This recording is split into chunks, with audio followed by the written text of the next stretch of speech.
Madam Vice President Mogherini, you have the floor. Thank you very much. Many of you some of you called in this room to tell the truth. So let's try to do this exercise once again together. First, as some of you mentioned, migration or human mobility is part of the history of mankind. To tell really the truth, mankind itself is the result of human mobility.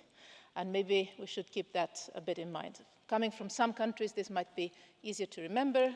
From others, maybe a little bit difficult, but all of us are the result of human mobility.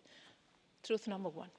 Second truth, others are doing more than the European Union is doing. You were saying this perfectly well. This is not a European phenomenon, or even less a European crisis. If you look at the movements of people inside Africa, inside Asia, are much bigger than the movements of people towards Europe from these two continents. Not only combined, but also taken alone. And wherever you go, in Africa or in Asia, every single country, or almost every single country, is itself, at the same time, a country of origin, a country of destination, and a country of transit. So we have to get a little bit out in our public debate of this Eurocentric approach, that we are at the center of the flows of the whole world, and realize that, indeed, there are many other countries in the world, most of the times countries that are living in conditions that are much more difficult than ours, from an economic point of view, from a climate point of view, from a conflict point of view, that are doing much more than we are doing.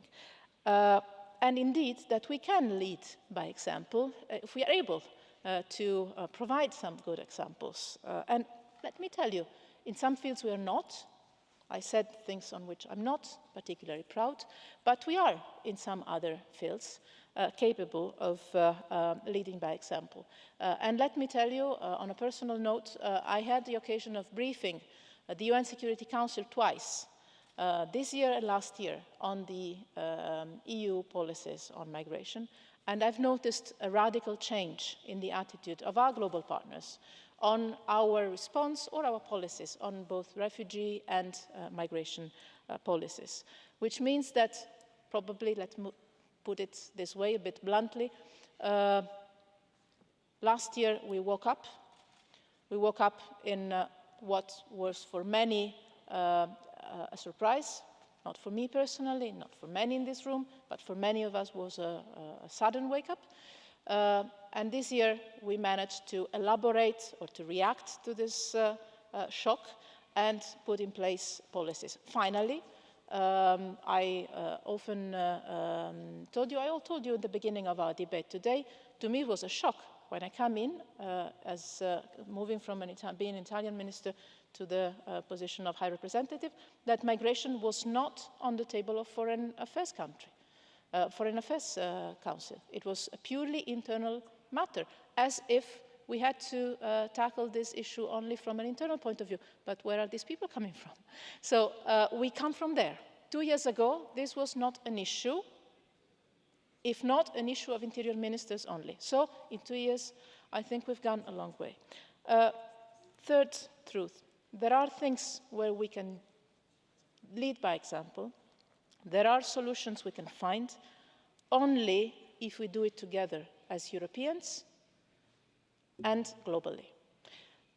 And what we can try to do is to manage this complex phenomenon in all these different aspects. I will come to the different aspects in a moment, but let me stress one point that I think Panzeri mentioned. I refer to this as the need to manage a complex phenomenon. I will never, never personally call this a problem or a burden, because it's people. It's people with names, stories. Even when we don't see the photos, it's people.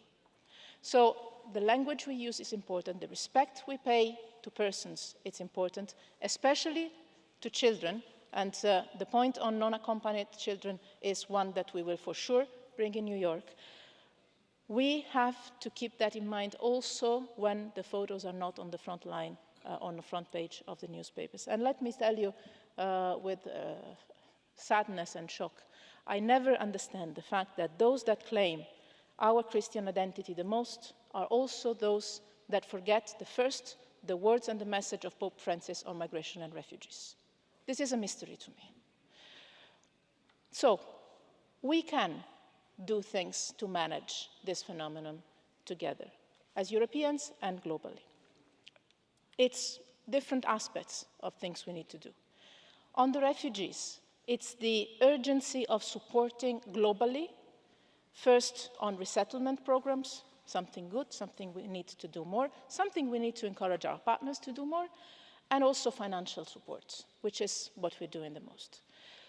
We need, on migration, to work on the implementation of the SDGs, on Agenda 2030, on investments in countries of origin and transit. I'm glad to hear also from the right side of the hemicycle tonight that indeed there is support also from that side to increase our budget for development policies. This is news to me, a welcome news, and I think that will need to be tested with coherent and consistent voting. But it is good news if we realize that investing long-term in the economic and social development of countries from where people are coming, this is indeed a major step forward in our own policies. Then we also need to work very much on dismantling the smugglers and the people traffickers. This is what we are trying to do at sea. This is also what we're trying to do with our partners in some countries, in full respect of human rights and in coordination with the IOM and with UNHCR. This goes together with opening regular channels for migration. The more we open regular channels for migration, the more we manage to discourage the irregular channels, thus preventing the loss of lives at sea and at land, especially in the desert. And here, let me mention, we have to work with partners more and more. I mentioned the UNHCR and the IOM. The summit in New York will be essential in this respect.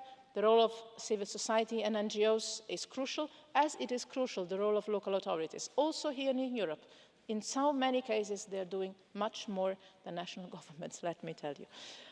So we need a partnership approach also internally, probably, to put together different strengths. And I will close by saying that indeed the role of the European Parliament delegation in New York at the summit will be important. We will meet there, and I hope that we will manage to pass together this message, knowing that it's a political fight and that we have done some steps forward in the last 2 years, the last year in particular, and that I think we will need to continue working together, using this window of opportunity.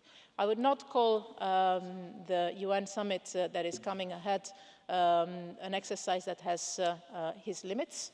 Let's go.